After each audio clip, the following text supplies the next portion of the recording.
Hey, I'm Alex, and welcome to This Is Fine, a Millennial Diary. Listen, we've cried, we've spiraled, we've reflected like champs.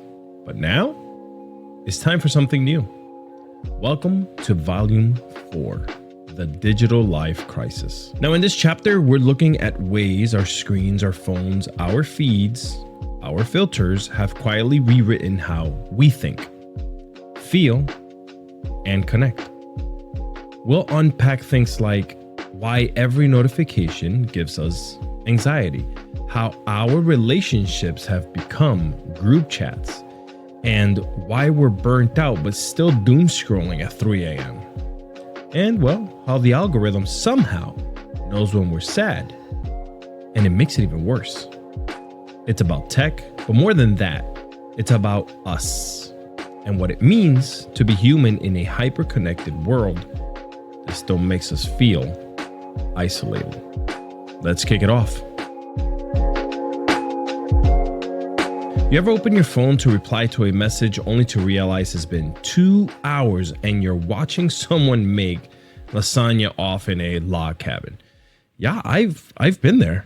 We live in our phones. They wake us up. They put us to sleep. They're the first thing we touch in the morning and the last thing we scroll at night. So why, with all this access, all this connection, do we feel unbelievably alone? Well, let's talk about it. You see, our parents and us when we were kids, we had landlines. We now have typing bubbles. We grew up thinking that being reachable equaled being cared about. But now it's just being always available. We're replying to texts while walking into therapy, FaceTiming during breakdowns, sending memes instead of saying, hey, I miss you. It feels like we're connected, but sometimes we're just performing closeness, like we're managing people's perception instead of showing up as, well, ourselves. And that gap, that's where the loneliness creeps in. Here's the wild part. The more platforms that we're on, the more disconnected we start feeling. We're overstimulated, but undernurtured. You can post a story and you can still cry alone in your room. You can get 100 comments and still feel invincible. We've replaced check-ins with likes, intimacy with emojis, presence with performance, and it's not just sad, it's exhausting. Because deep down, we still want to be seen, not just watched. We tell ourselves, at least I'm keeping in touch, but are we really? I've gone weeks thinking I was talking to a friend, but all we did was react to each other's stories. Maybe that's your friendship. Maybe that's the way we build friendships. Maybe that's the way we keep connections, but that's not friendship. That's like shadow boxing. And when you finally do call, it feels awkward. You don't know how to talk without a filter, without curating, without multitasking. It's like we forgot just how to be with each other without that digital third wheel. So what do? We can't just throw our phones into the ocean, though maybe sometimes I admit I have thought about it. But maybe we can do this instead. We can make one real phone call a week. Maybe we can stop using texting as therapy. Send a voice note that says something real, or even just pause before continuing to scroll. Sometimes it's not about logging off forever.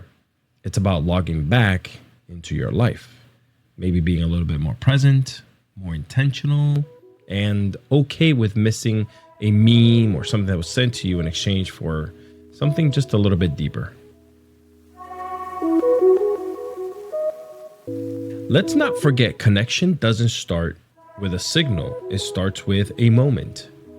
Maybe a moment like running into an old friend and talking for a while with them face to face. Maybe laughing at something so hard you don't even think to record it and post it. How about putting down your phone to sit in silence with someone you truly admire or love? See, real life still matters. And the more we remember that, the more we start to feel human.